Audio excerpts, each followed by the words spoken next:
দুইটা স্লোগান অন্তরে ঢুকাই ওরে শ্যামনগরের মানুষ।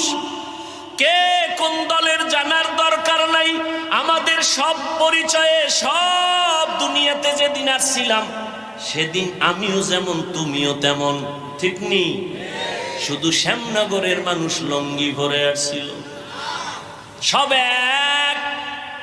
আজকে আমি টুপিওয়ালা, আমি বক্তা, তুমি শ্রোতা, তুমি ডাক্তার, আমি রোগী। কিন্তু আবার এমন একটা সময় আসবে সেদিন কোন ডাক্তার কে রোগী, কে বক্তা, কে শ্রোতা পরিচয় থাকবে না। সবার কাফন হবে তিনটা সাদা কাফন, একাকার হয়ে যাবে। ওই দিন শুধু একটাই পরিচয় হবে, এটা মুসলমানের লাশ, এটা খ্রিস্টানের লাশ। তোমার আমার পরিচয় আমরা মুসলমান, তোমার আমার আল্লাহ এক, নাকি শ্যামনগরের মানুষের আল্লাহ আর একজন?